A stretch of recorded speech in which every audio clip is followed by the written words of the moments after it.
Welcome to Chautauqua Books. My guests today are two writers and activists, civil disobedience individuals who've written a marvelous book called No Law Against Mercy. They're two of the Mayville Five, and it's ironic, and perhaps justice will prevail in some sense. And the fact that we're broadcasting this, or cablecasting this program, from Mayville, the site of the Mayville Five trials and tribulations of the Lapp family. My guests are Barbara Lynn Lapp and Rachel. Thank you for coming. Thanks for having us. Just to get started here, your book, a marvelous book, you've published it yourself. Yes. The Hand of Hope Press. That's right. How's it doing? Fair. Yeah. We sold some thousands of copies during the first years, and it's, let's see, 4 years since we published 4 now. years. 3 or 4 years since we published, okay. yes. Mm-hmm. And this is the seventh year anniversary of, in fact, the trial but before we get to the trial, let's set the whole thing up here. What happened? Mm-hmm. What was the cause of this? Billy Steffen? Billy Steffen. It began in the spring of '93. This was a continuation of my work since 1990 with the child rights advocacy, family rights advocacy, that the Steffen family contacted me in April of '93. And at that time they were having a problem with the son, Billy Steffen, was separated from his father, wanted to be home but was institutionalized. And father claimed he had done everything he could, to help him get home to work through the courts. He'd been disappointed again and again by his attorneys and by the entire court system. And his son Billy was just in a lot of distress, in the institution. He had been brought up with his father on a home business and was an active young boy, and here he was being medicated and controlled, and he wanted to be home. Didn't seem to have a way of getting home.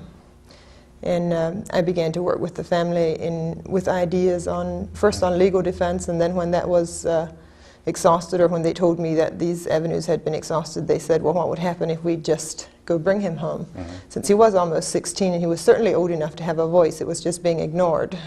Courts were He was just a little, well, he was about 8 months short of 16. Yes, he had just like turned 15 when they first contacted me. By the time that they rescued him from the institution, where the family helped him escape the institution, he was about 9 months shy of his 16th birthday.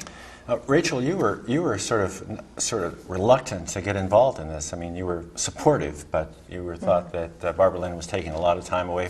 She's right now taking time away from milking the cows and so forth this very evening. Yeah. But you were sort of reluctant to get involved, to the degree that you did, certainly. Well, yes, to that degree. I didn't expect to land in jail when I Right. accompanied her to Mayville on August 16th of 1993. I thought I would be present for an hour or two at a demonstration in her support outside the courthouse. Right. And well, I'm sorry, we're getting ahead of ourselves just a little bit, but the fact is that the sheriff, Cattaraugus County, I believe, came to your farm. And yes. Without a warrant. Right. After the Steffen family had helped Billy escape the institution, then they just walk away, really. Yeah, they just walked away, and there was a court order that said he had to stay, but it wasn't lockup, so it wasn't hard for him just to leave. They placed him with me at my home because my family's home out in the country there. They felt it would be a healthy place for him to be and help to recover from some of the trauma and the drugs and things he had had in the institution, and just. Were you a witness to the drugs? I mean, did you see the effect of drugs on Billy? There were still side effects at the time we saw him. However, my proof, as comes out in the writing in the book, came from the medical records of the institutions where he stayed, that he was repeatedly drugged to sedate him because of his unrelenting request to go home with his father. And really? So at that time, when his family helped him escape the institution, and then they placed him with my family so that he could have some time to recover without being without being caught up with by the police and so forth, because we were in a different county and we lived down in the country, and I was willing to keep it a secret for a time so that he wouldn't just be picked up right away. In the meantime, while he was at my place, we helped him get access to the news media, where he was on TV. All of the major Buffalo TV stations covered his own voice saying, why can't I just go home to my father, and I want this to be over, and where he talked about the treatment he had gotten at the institutions. And then eventually the sheriff, well, actually I told them that he was at my place, because I felt that there was a time, I believe there was about a month where I had agreed with the Stephan family that I could keep it secret, but we really weren't hiding him. He was out playing, he was out working. There was no way of keeping him underground. And I felt that we had accomplished a great deal in having his message get out to the public, and that probably there would be enough of sympathy that he wouldn't be picked up and forced to go back to the institution. So the point came where we decided to just plain disclose where he is and say he's here and he's safe, and if anybody wants to see him, that's okay, but you're certainly not welcome to take him against his will. And that's exactly what I told the police when they came, is that they weren't welcome to be on the property and to be harassing him, because he was very scared of them. Right, and they had no warrant at the time, right? They had no warrant to be on the property. Now, the whole, I'm kind of curious, I mean, having read the book, just, did you think that you got involved a little bit early on in kind of a legalistic argument early on? I mean, whether they had a warrant or something? Yeah, at first I pressed that point, you don't have a warrant, so you're not welcome on the property. Later on, it really was a very strong moral issue where I thought, warrant or no, I'm not going to help you drag him out of the house. And I told him that if you need to do what you need to do, you're certainly not going to have my help or any of my family's help. And in the meantime, during that time that they were at my place, which was, I believe, a 5-6 hour period of time where the police were just waiting across the road because they didn't have a warrant to come on the property. And friends and neighbors had gathered, a lot of people, like 75 people. And all of the media crews had come out just to see what would happen with this. Media crews primarily from where? Buffalo, Erie, radio was... I want to jump a little bit away from the kind of chronology and ask you about the media. The media seemed to be relatively fair, or was it? How do you characterize the media? I mean, the coverage. The coverage was definitely fair, definitely. How do you account for that? Honesty, perhaps. I think that we were very upfront with them from the beginning. It certainly was a family that had its troubles, and that they were willing to... Do you think it had something to do with the fact that they were not local? I mean, Buffalo and Erie, and they weren't really, they just as soon, you know, tell a story that doesn't affect the power structure in Buffalo and Erie? I'm not sure if they were as concerned about power structure at that time as they were from a media standpoint. It was a story. It was a child in need, a child that was suffering, had been willing to come forward and speak freely of his suffering, and then there were people that had come to his defense, and it simply was a story. And I didn't make it. It was a story. Now, there are people in Mayville and other places around Chautauqua County, and perhaps even greater, that still believe that you manipulated the media. What do you think? How do you respond to that? How do you think they thought that we could? I don't really understand that I'm a farmer. I don't have the power to manipulate anybody that I'm aware of. Well, I would say we did some planning. For instance, on the day that we disclosed that Billy was at my farm, I sent out press releases. I let all of the media know that we were going to be disclosing his whereabouts, and it was a major change because for a whole month we had been inviting select members of the media that we trusted to speak to him in private, and then release their interviews without releasing information. So it was a major breakthrough when we said, well, now we're going to say that he's here. And I believe that the media perceived that there might be a police showdown, but I didn't exactly. I was pretty innocent at that time. I thought maybe the media would want to come and see him at the farmhouse and show that he's there and he's safe, and I invited the police to do the same, and it shouldn't have been a problem. Right. And there's another criticism that occurs, and I'm sure Rachel will speak to it as well, and that is that they thought that you were highly intelligent in your presentation. Therefore, somebody else was responsible for feeding you information or manipulating you, outside people. And the way they looked at it, I suspect, is they know that you have 8th grade educations in a Mennonite church and or whatever, and they think, how can that be? that we have such intelligence and analytical abilities coming from people who have an 8th grade education. What do you think of that? I mean, is that Right, I guess I never heard that one. you never heard that one? Are they accusing us of having some magical powers? Not magical powers, no. Somebody Somebody from Boston or Harvard or Yale or an advisor, so on and so on. I just think it speaks to the, well, perhaps you want to deal with it, I don't know. Well, I think it speaks to the wealth of learning that's available without public education, and I'm satisfied with that fact, that the learning that we got after we left the desk at age 14 was progress. I mean, it was life's lessons that were teaching us, and a fair amount of book study too, because we loved reading and we loved education. Right. Tom Paine had an education, I think he was 3rd grade. Oh. And he's one of the masters in the political world, certainly, and civil disobedience. Not civil disobedience. He wasn't. Right. He wasn't particularly. But in the strength of and the power of private thought and so forth. Yeah. Right. There were, excuse me, Go ahead. a couple of things that might have helped us to present things as we did. Was probably the first thing would be our own deep feelings in it. Because we were brought up in a family, in a close family, and had felt deeply for children who were less privileged than ourselves.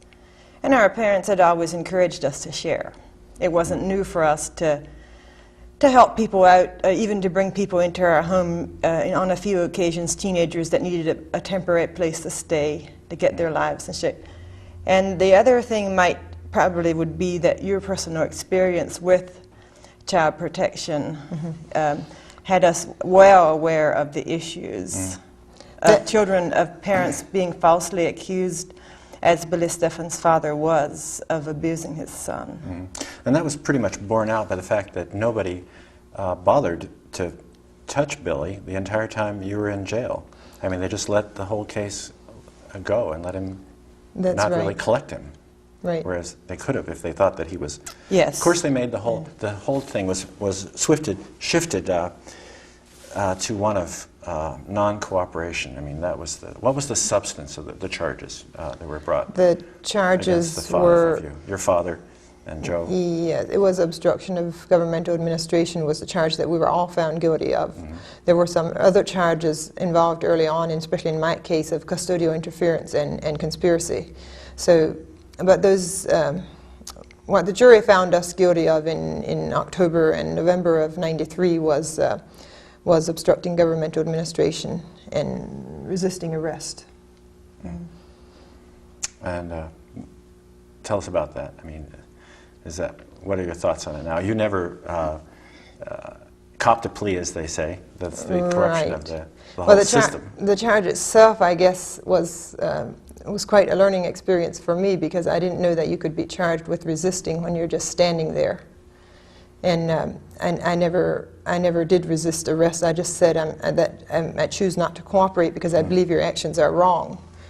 And I did that at the house when they came for Billy Stephen, and I did it again when they said it was time to go into the courtroom. I said, well, it's going to have to be your job because I believe you're wrong.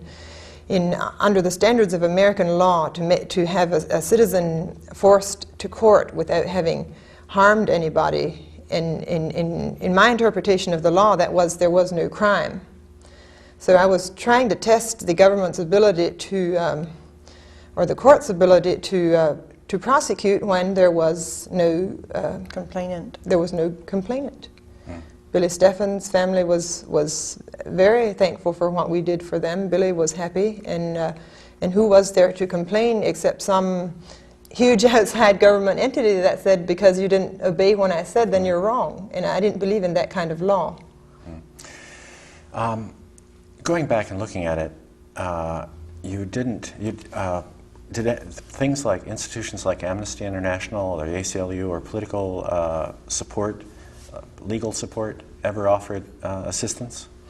No, they were all of those organizations were contacted by our supporters when we were in prison, thinking that it was very much a political prisoner or a prisoner of conscience type thing, Right. because we were being prosecuted for what we believed was right and for actions that we believed were totally proper under American Amnesty law. International didn't, No. not They- even a response? Yes, the response, I believe they were dealing mostly with international issues. They have since dealt some with United States prisoner issues, but they didn't at that time. Right. So the book, it seems to me, is a kind of a three-part book. It deals with child family services, it deals with the legal system, and it deals with incarceration and the whole process by which the rehabilitation or not occurs. It was an extraordinary experience, wasn't it? I mean, as you tell a great story of what it was like Yes, to be in prison, the first- in jail for 8 months. Yeah, the first several chapters of the book dealt with the issue that the Stephan family was facing and why they came to the point where they helped him escape. And then there were several chapters regarding the trial. But a major part of the book is actually journals that Rachel and I wrote while we were in prison, day to day, how we felt when we were treated in such and such a way, or our friendship with the other inmates, or just details of the jail life. Right. Some of the extraordinary statements and occurrences and conflicts of interest that you detailed or outlined in your book. For example, the judge who tried the case was also involved in the Stephan case in Cattaraugus County, right? Yes. Himmeline, I believe.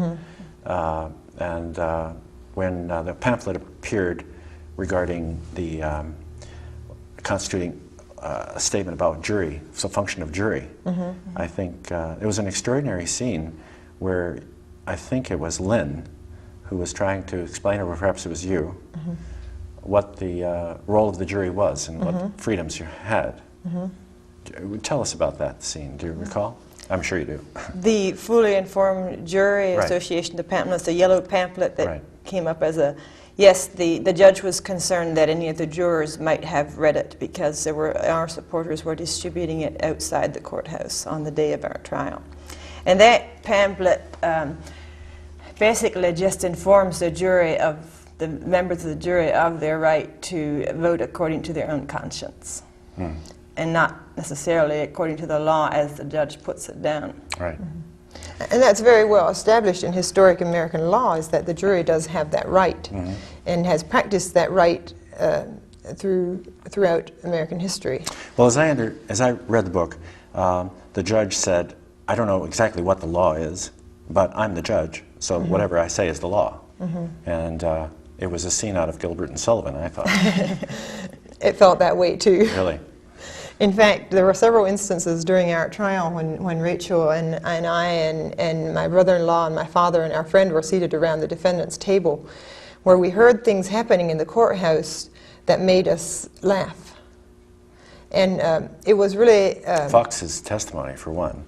Yes, one of the reporters' testimony that during our arrest that we were deliberately doing things in front of the media cameras when we were in fact in terrible distress and under a great deal of force by the police officers. This one witness said that we were acting out a scene for the media. And that type of statement. And unfortunately, laughing about something that happens in the courtroom is not considered very good, and the prosecutors made hay with that. So, and in that instance, they persuaded the jury that we were just a bunch of rebels that had no right. And frivolous. Yes. Right. Yes. Extraordinary.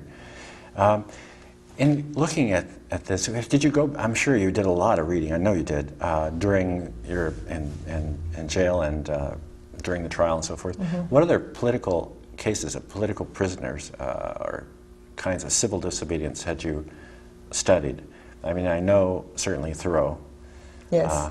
And I mean, he was in jail in Concord for one night, but he was bailed out, of course, I think, by Emerson and friends. Yes.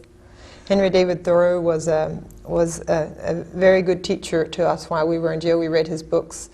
We read Martin Luther King materials that people sent us. It was very hard to get books in jail, though, because the law library, well, there's practically no access to the law library. And and friends could not send us hardcover books because hardcover book in a jail cell like what we were in is considered a weapon. And so when they could, they send us softcover books, but it was not easy to get our selection of reading materials. You tore some covers off of books and handed it to We them. had to a few times when hardcover books were sent to us. In order to have them in our cell block, we had to tear the covers off. Yes. Right. It was a maximum security facility, and they were very, very strict about any materials coming in that could be used as weapons. Really.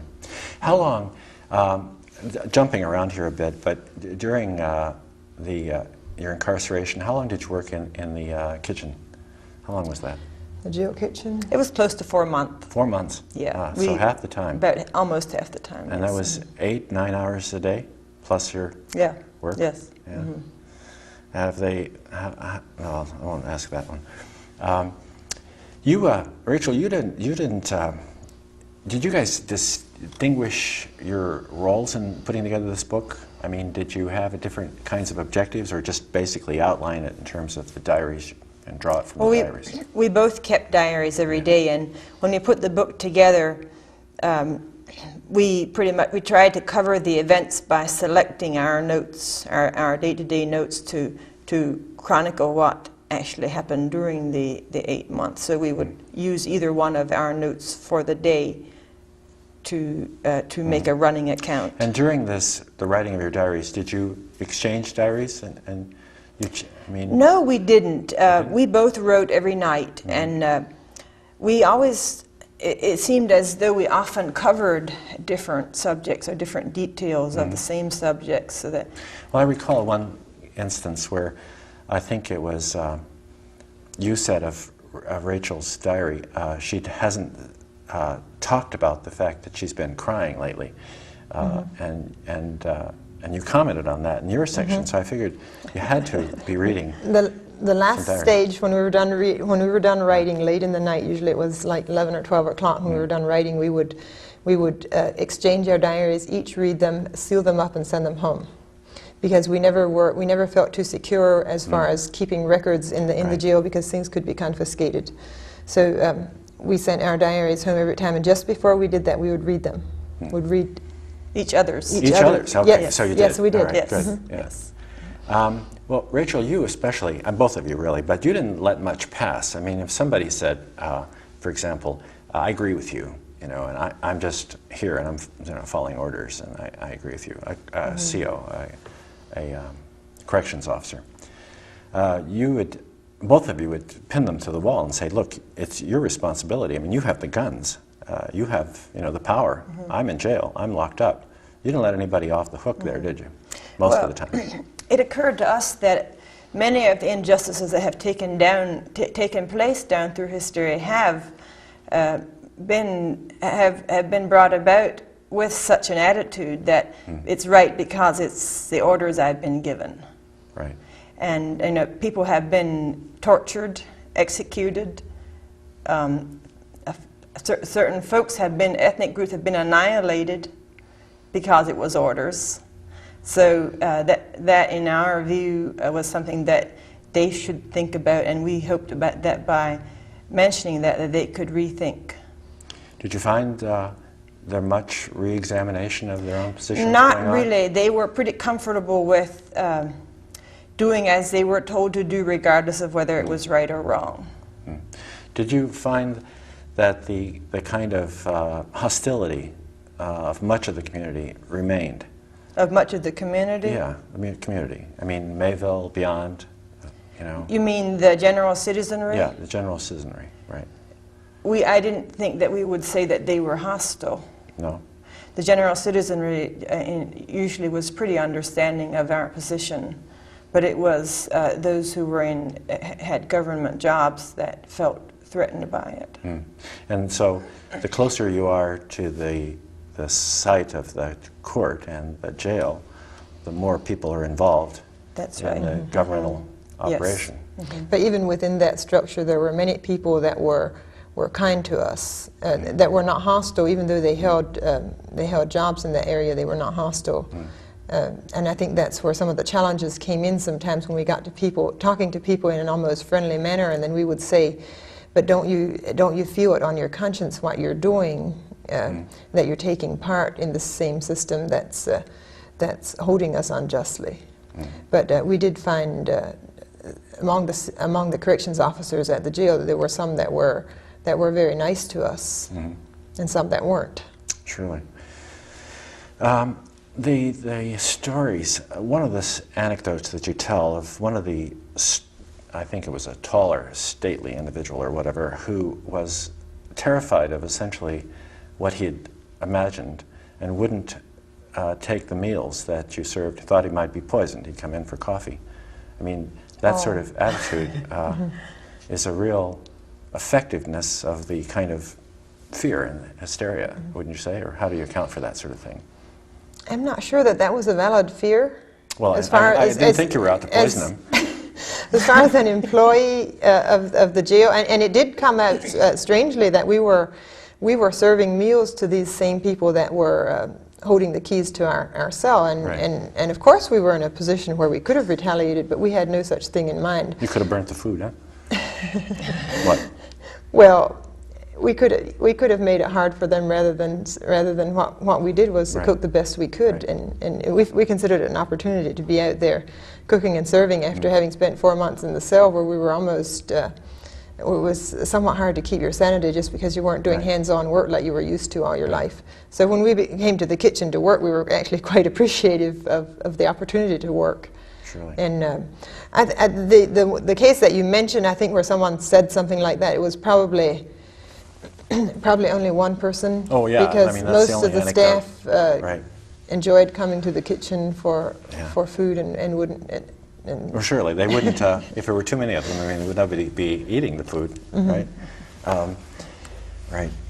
I wanted to talk a little bit about the phenomenon of silence. There's two ways of silence. Your father, Jacob Lapp, was generally silent, and his response was non-cooperation, pretty much fully. I'm not going to cooperate with what I consider immoral and evil, even. There's also the other silence, which gives complicit approval to the phenomenon. And you saw a lot of that, didn't you? I mean, amongst the population that didn't rise up and say, let these people out.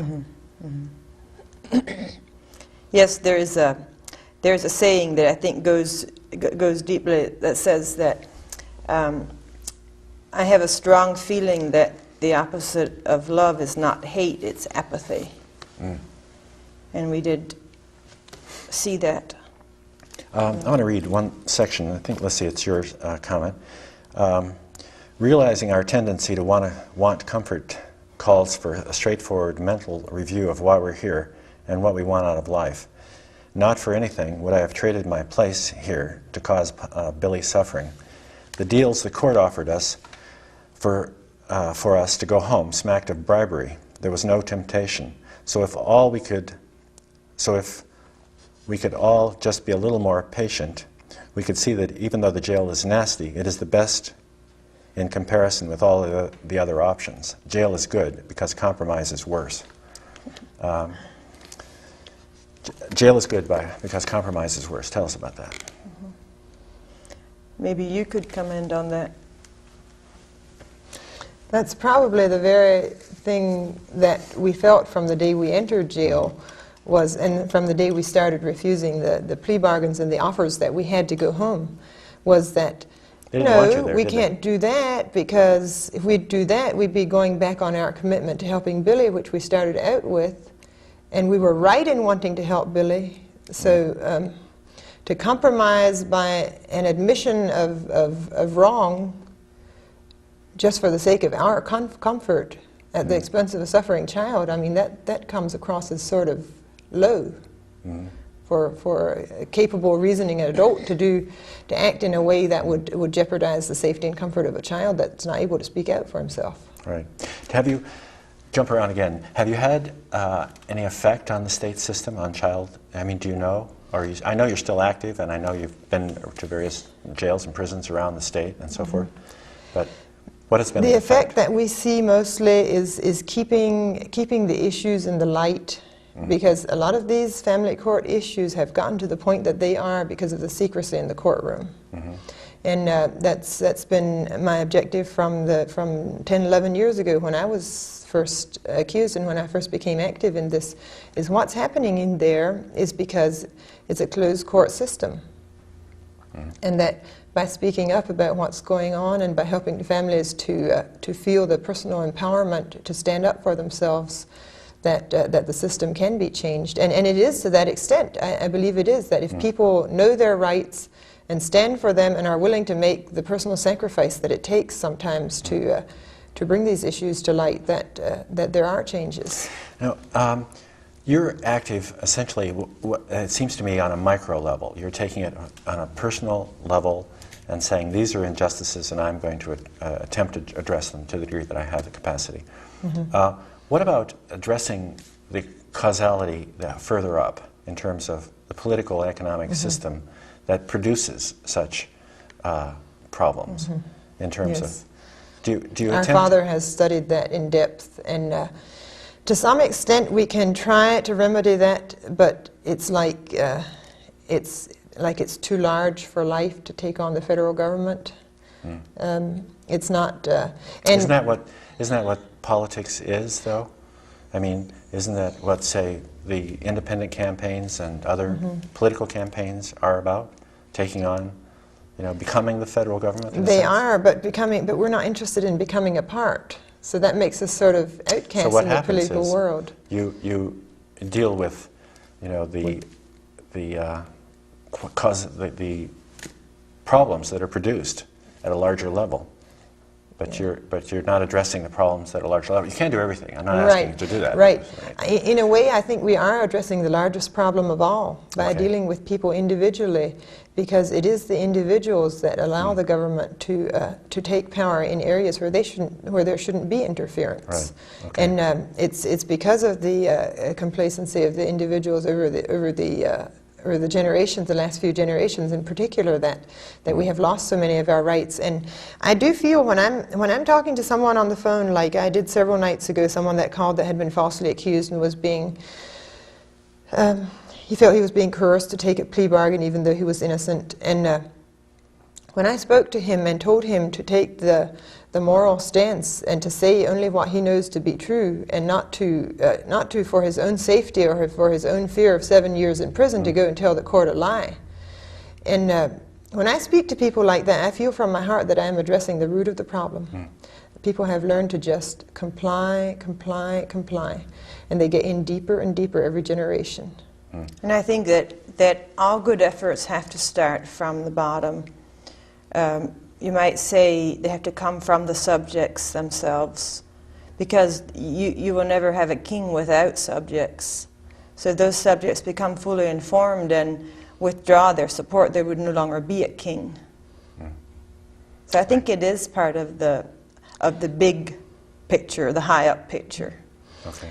We would like to, and I have attempted, especially in the past, in the early years of our activism here, I had attempted to work with the legislators and to try to influence through federal courts and so forth. And the problem that I ran into again and again is that it took compromise just to do that. Really? It takes compromise, compromise just to work is the key with the word here, yes. Isn't it? I mean, plea bargaining is essentially a compromise. Tell us about the plea bargaining all the time. You saw people in jail with you, your fellow inmates, yes. Who pled out on something that they didn't do or whatever. That was the case with Stephen.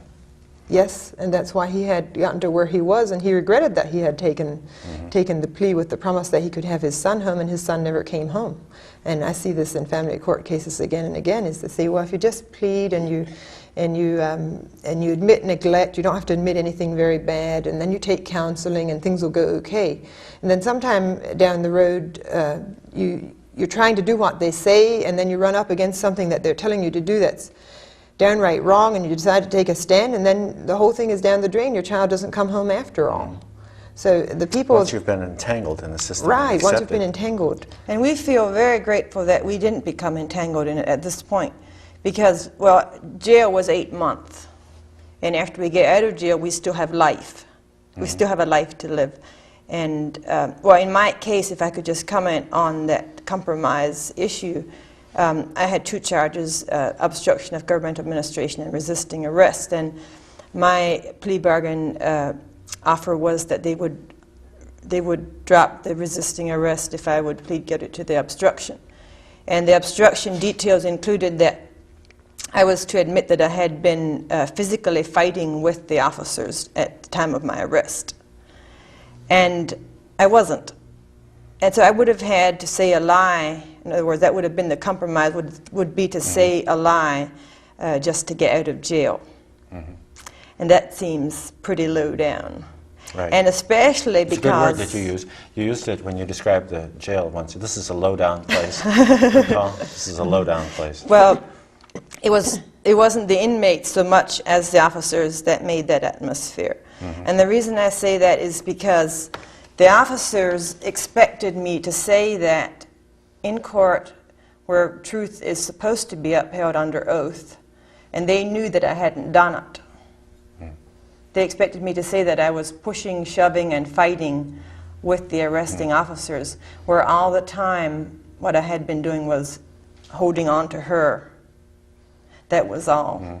Do you ever, I don't think you see many films, do you? Films? Yeah, movies. Not many. Not many? Occasionally. Never seen Rashomon, have you? By Kurosawa? No. Okay.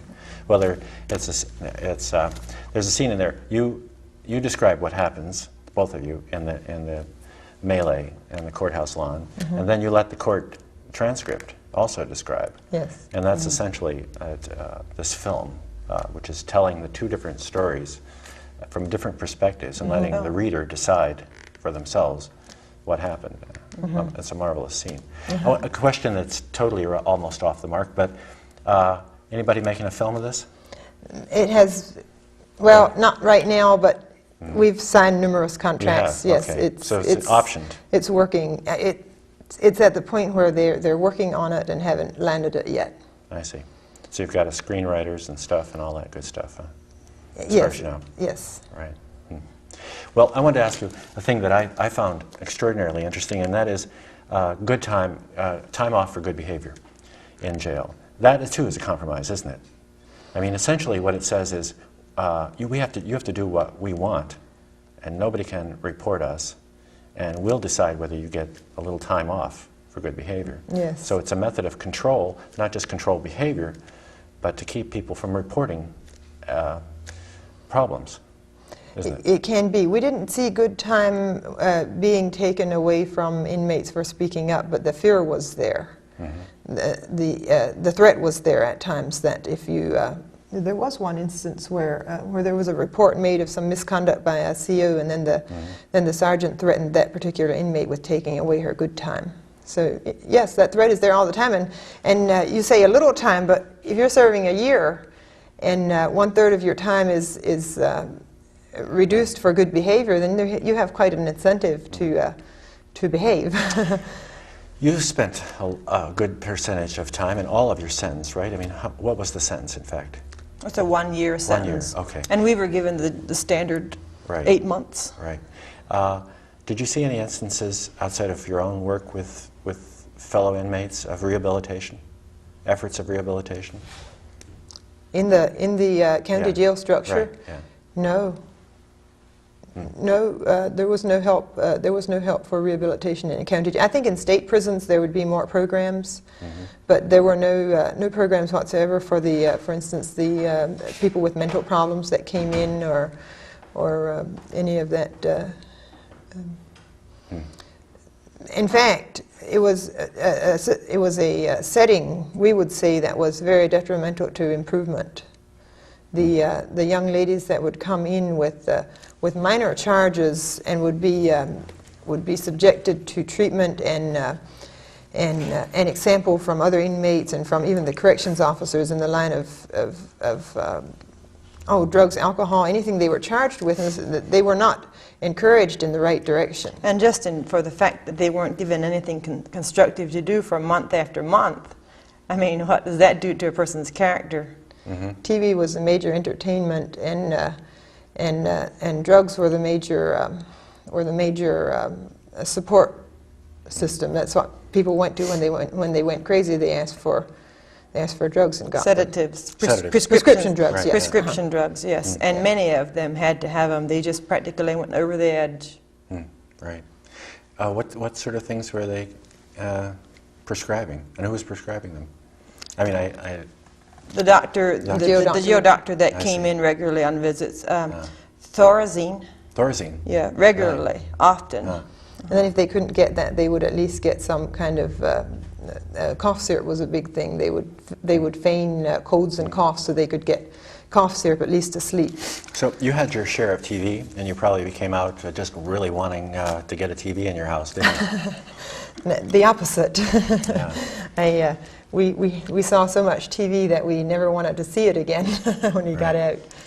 Yeah. Had you seen much before? Not much. No, we don't have TV in the home. We have we tape programs. Have neighbors tape programs and so forth when there's something educational or something that we need to see, but we don't run it in the home. Right.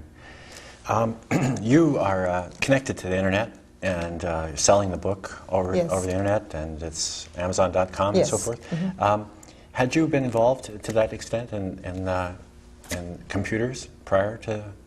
No, I had a computer for word processing before I went to jail, and we didn't have an internet address until probably a year after, 1994 maybe. I see. What prompted it? The tremendous need for information and for distributing information. The requests for help. I had been somewhat of a nationally known activist in family rights before I went to jail, but with the national media attention to the case afterwards, then I was practically swamped. Sometimes it's hard to get the farming done. Really? How large is the Lapp family farm? We have a 60-cow dairy herd and Total of 375 acres of land. and And then we have the fruit stand. Your father talked. I think I read something to the effect that he was going to write a book on why he left the Amish. Did he write that, or not a book, an article or something? Did he write it? An article, yes. Yeah, he did. He has not only on why he left the Amish, but sort of a chronology of his life. Yes, and it included the leaving the Amish. So it's available. Somebody can obviously get it. I can get a copy if I want. Yes. Good. Okay. I wanted to ask you about the support of the Mennonite Church. Was there support? No, not from the larger. We're an independent Mennonite group. We have our religion is based on the Bible and the historic Mennonite teachings that we believe were closer to the scriptural teachings than what the Mennonites are today. And the larger Mennonite community looked at it as a threat to their belief on non-resistance and a threat to their belief on non-government involvement. So they did not support our actions as a whole. I'm not saying What they do you weren't. think of that? I mean, I'll tell you what I think. I think that we lose the benefit of their own moral stance if they're disinvolved. What are your thoughts? That's exactly the way I believe too. And the Mennonite history is rich in civil disobedience on issues such as, even with the Amish, and issues such as homeschool or church schooling that they fought for in the 50s and 60s. I don't understand, except to call it some type of backsliding, that they don't support the civil disobedience idea anymore. Because I was asked that question during it was an interview, I believe, with Inside Edition when I was in jail. They asked me point blank, isn't this in conflict with your Mennonite beliefs? And I said, no, it isn't. The early Mennonite church was very much based on the biblical church, and that was, you ought to obey God rather than man. I found no conflict in my actions as far as a contradiction with my religious beliefs. There was an instance where I think Jacob, where your father, was questioning the fact of involvement in contemporary affairs, or going the course of strictly religious conversion or a religious work or religious thought, and disengaging. and he found the answer in a section of the Bible. Do you know that story? Oh, that was in the foreword of the book? Right. Yeah. Yes, he commented on that the scripture that says that inasmuch as ye have done it unto one of the least of these, my brethren, you have done it unto me. Is that what you mean? The words No. of Jesus? No, it wasn't that, but it was basically the idea that I recall is one of empathy with the sufferings, and it was essentially the same. Well, I think it is the same Yeah, theme, you're right, because you're right. It is. that was the same text where Jesus said that I was in prison and ye visited me not, I was an hungered and ye gave me no meat. In other words, that ministering to the needs of the people in the material sense does lead us into fulfilling God's will for us here. And it leads us into conflict with the government at times. Sometimes. Sometimes. Mm-hmm. And we Because- try for it not to be that way. I mean, we want to live in peace and undisturbing to the community as much as we can. Mm-hmm. It was our goal before we went to jail, and especially after, when we saw the shake-up and the anxiety in the community, and it was not our desire for it to be so. Other than it was our desire for the light to shine as far as the suffering of these children that are affected by the family court system. But we wanted to get back to a life of peace as quickly as we can, and yet to this day, when the vocal phone rings, I never know what my next step will be, and sometimes my steps contradict the law to this day.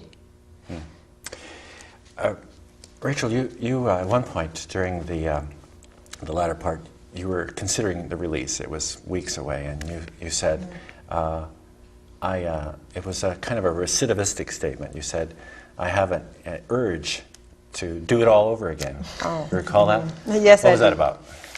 This urge to do it all over again, Yeah. I would have to think just exactly what I was thinking at the time. But I think I was so glad that I was able to take a stand for a suffering child that no one else cared about, that I would have been willing to do it again. Okay, right. Tell us about the book right now. How many have sold, and roughly, and where is it selling most, and how can people get copies of it? It's available in several of the independent bookstores in the area. I believe Barbara Berry's bookshop, and in Lakewood there's The Bookworm, The is it? Bookworm. Oh, right. Okay. And Amazon is distributing it for us, and that's basically it for now. The most of the sales were in the beginning when it was first released, and I can't boast that I've done very much to stimulate the sales in the last few years. So we still do have Really? some thousands in storage, and it's And the price? the price of the book is $24.95 is the retail price. And why did you decide to publish it yourself rather than go to a publisher? I'm sure that a publisher would have taken it. We had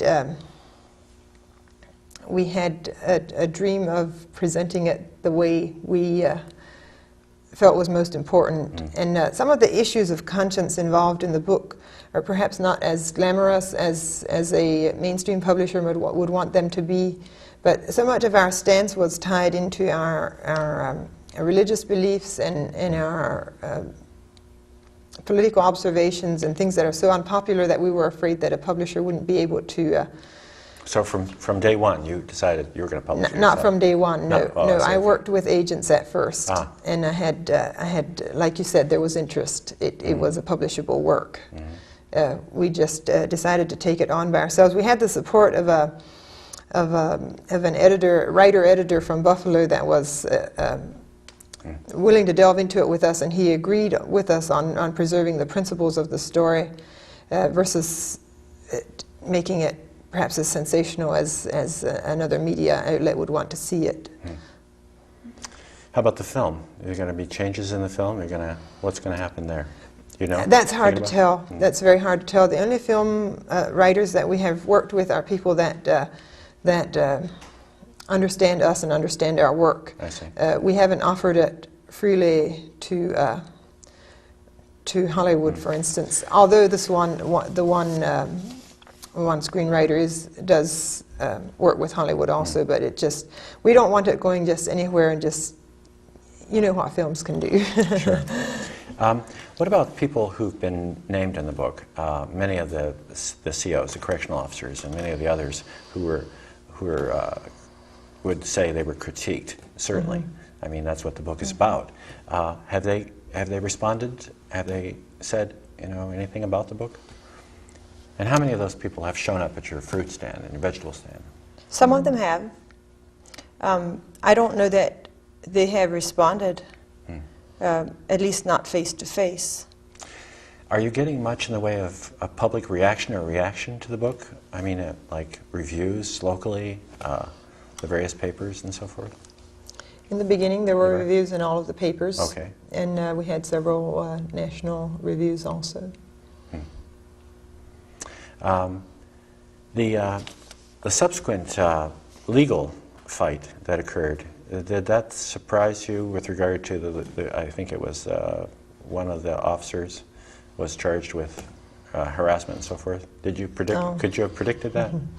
Hardly, except the final weeks in jail there were so tumultuous with the conflicts among the staff, certain people that would just have rather not had us around at all, and certain people that were maybe higher up on the ladder that were being good to us. It was just people were biting each other. It was such a mess in there that even though we didn't predict that the charges would come up, it was understandable when we heard it. Really? And, well, you didn't really deal with that much subsequently, did you, in the book?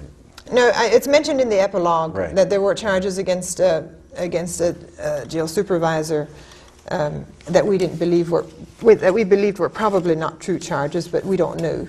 Really? Yeah. Huh.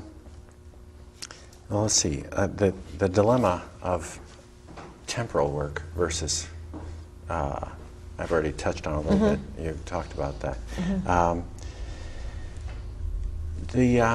The press itself, you talked about a little bit, but what about the local papers, the Jamestown paper, the Dunkirk paper, Westville papers, and so forth? What kind of coverage did you get? And They were fair for the most part. There was, I remember of one article in a local paper that was distorted seriously from the public officials' standpoint, or it was made to look their way. And other than that, most of the articles were fair. I mean, they said both sides, and we're not opposed to that. We always wanted the truth to be out, and if people have conflicting views and want to publish it, that's fine, as long as we have the right to speak what we believe is truth. And that's how the media should be. It should be unbiased.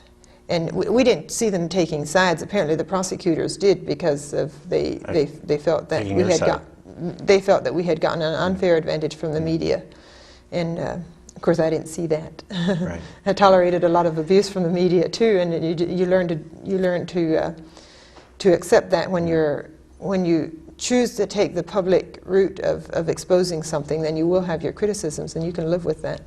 Right. Develop a kind of a tough skin on this stuff, or do you? Well, you do have a certain assurance through it all, though, that if you're saying it honestly, that eventually the truth does surface. Sometimes it takes more time. It can take time, and sometimes we have to go through our lives bearing that, and in the end we know that there will be justice.